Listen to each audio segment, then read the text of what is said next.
اعوذ باللہ من الشیطان الرجیم ألا إن أولياء الله لا خوف عليهم ألا إن أولياء الله لا خوف عليهم ولا هم يحزنون. یہ سورہ یونس کی ایک آیت کا حصہ پڑھا گیا ہے، اور عام طور پر یہ مولوی حضرات اتنا ہی پڑھتے ہیں، اس کا اگلا حصہ کبھی بھی نہیں پڑھتے ہیں، کیونکہ اگلا حصہ اگر پڑھیں تو ان کی ساری کہانی ختم ہو جائے، ان کا سارا کھیل ختم ہو جائے۔ اس آیت میں یہ پڑھتے ہیں کہ سن رکھو الا ان اولیاء اللہ لا خوف علیہم ولا هم یحزنون، کہ سن رکھو، یاد رکھو، جو اللہ کے دوست ہیں ان کو نہ کوئی خوف ہوگا نہ وہ غمگین ہوں گے۔ سورہ یونس یہ کی آیت ہے، اور اس کے بعد وہ اپنی تقریریں شروع کر دیتے ہیں اور یہ نہیں بتاتے ہیں کہ اولیاء اللہ ہوتے کون ہیں۔ بھائی جو اولیاء اللہ ہوتے ہیں ان کو تو واقعی کسی قسم کا غم اور پریشانی نہیں ہے، وہ تو اللہ تعالیٰ نے بتا دیا کہ وہ ہوتے کون ہیں۔ مالک فرماتا ہے الذین آمنوا وکانوا یتقون، پہلی بات تو یہ ہے کہ وہ مومن ہوں، وہ اللہ کے ماننے والے ہوں، وہ ایمان لائیں اللہ کے اوپر، اللہ کو اپنا اکیلا معبود مانیں، اللہ کے ساتھ شرک نہ کریں، ہر طرح کے شرک سے توبہ استغفار کر کے جب وہ پلٹیں اللہ کی طرف اور سچی توبہ کر کے آئیں اور شرک سے بیزاری کا اعلان کر کے آئیں اور اللہ کو اپنا اکیلا معبود مان لیں۔ اس کی مثال صحابہ کرام ہے، جس طرح انہوں نے ایمان لایا تھا۔ تو اس کے بعد وَقَانُوا یتقون، پھر ڈر کے زندگی بسر کریں۔ اس کے بعد اللہ کی نافرمانیوں سے بچیں، ان کے ہاتھ اللہ کی نافرمانی میں نہ اٹھیں، ان کے پاؤں اللہ کی نافرمانی میں نہ چلیں، ان کی زبانیں اللہ کی نافرمانی میں نہ بولیں،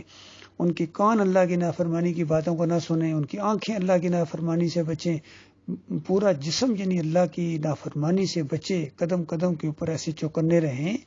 تو مالک فرماتا ہے ان کو کیا غم ہوگا، کیا پریشانی ان کے لیے تو خوشخبریاں ہی خوشخبریاں ہیں۔ لیکن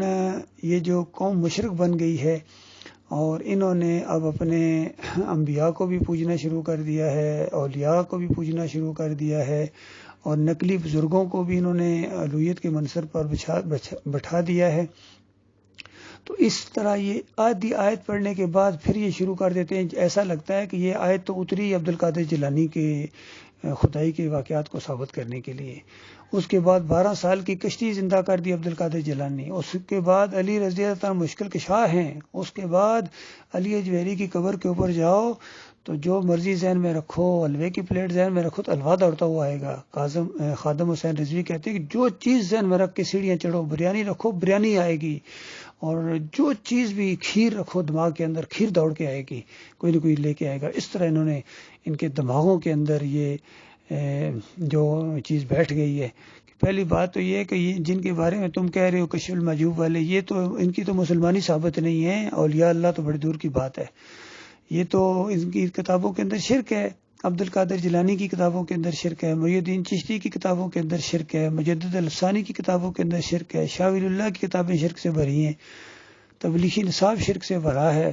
احمد رضا خان کے ملفوظات تو شرک کے پلندہ ہیں۔ بتاؤ، پہلے تو ان کی مسلمانی ثابت کرو نا، پھر ان کے کہنا کہ یہ بڑے اولیاء اللہ تھے، یہ بڑے سب کچھ تھے۔ اور مالک فرماتا ہے اگر اصلی بھی اولیاء اللہ ہوں تو وہ مردوں کو زندہ کرنے والے نہیں ہوتے ہیں، وہ اولادیں دینے والے نہیں ہوتے ہیں، وہ نفع نقصان کے مالک نہیں ہوتے ہیں، بلکہ وہ اللہ سے ڈرنے والے ہوتے ہیں، اور اللہ سے ڈر کر زندگی بسر کرتے ہیں، اور اللہ کے ڈر ہی کی وجہ سے لوگوں کو پھر وہ تبلیغ کرتے ہیں، شرک کے خلاف آواز اٹھاتے ہیں، طاغوت کی نشاندہی کرتے ہیں، اور پھر لوگوں کو اللہ کی طرف بلاتے ہیں۔ تو یہ بہت بڑا معاملہ ہوا ہے امت مسلمہ کے ساتھ۔ آج ان کے دماغوں کے اندر یہ چیز بٹھا دی گئی ہے۔ وہ جو گولڑے والا ایک پیر نصیر الدین ہے، اس کی تقریریں سنیں، طاہر القادری کی تقریریں سنیں، طارق جبیل کے قصے کہانیاں سنیں، اور تقی عثمانی کی سنیں، تاکہ ڈاکٹر اسرار بھی اسی رنگ میں آ جاتے ہیں جب یہ جوش میں آتے ہیں۔ تو اس طریقے سے تو یہ معاملہ ہے اللہ کے بندو، کس طرح تمہیں مارا ہے ان مولویوں اور پیروں نے، اور شیطان نے کس طریقے سے ان کو ورگلایا ہے کہ دیکھو اولیاء اللہ وہ ہوتے ہیں، کہتے ہیں کہ جو مردوں کو زندہ کرتے ہیں۔ عبد القادر جیلانی نے مردے زندہ کر دیے تھے، اسی وجہ سے لوگ اپنی خوشیوں کے موقع کے اوپر بھی وہاں جاتے ہیں۔ ہمارے علاقے میں وہاں گجر خان کے قریب 5 ان کے وہ دربار ہیں،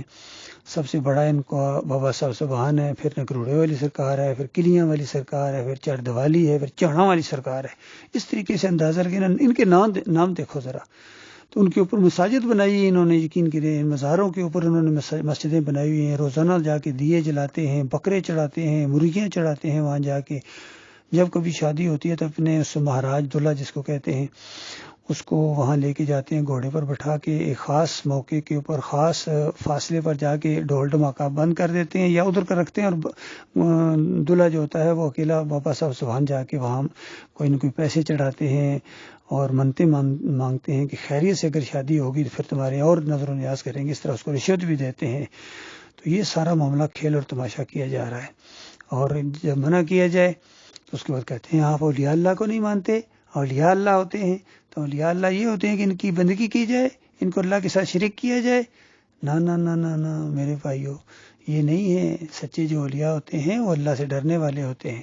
اگر کوئی سچا اولیاء اللہ ہو، اس کو کہا جائے تم نفع نقصان کے مالک نہیں ہو، وہ کہے گا بالکل صحیح کہا، میں بھی یہی سمجھتا ہوں۔ لیکن ان کے جو مولوی ہیں، ان کے بڑے پیر ہیں، اگر کسی پیر کے سامنے جا کے ان کے مریدوں کے جرمٹ میں جا کے کہا جائے کہ پیر صاحب کچھ بھی نہیں کر سکتے ہیں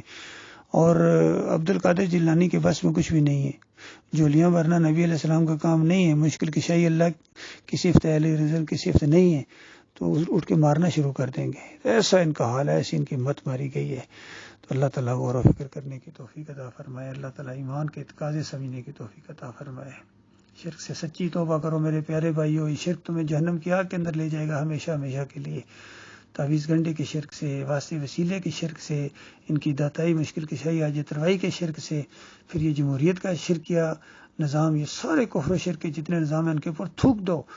یہ تمہارے مالک کو ناراض کرنے والے، اس کے غضب کو للکارنے والے ہیں، اور وہ تمہیں دیکھ رہا ہے، ہر لمحے ہر جگہ تمہیں دیکھ رہا ہے، تم اپنے شرک میں بڑھتے جا رہے ہو، اس لیے اس کے عذاب کا کوڑا بھی تمہارے اوپر بڑھتا جا رہا ہے جب تک سچی توبہ نہیں کرو گے۔ اللہ تمہیں توفیق دے اس کی۔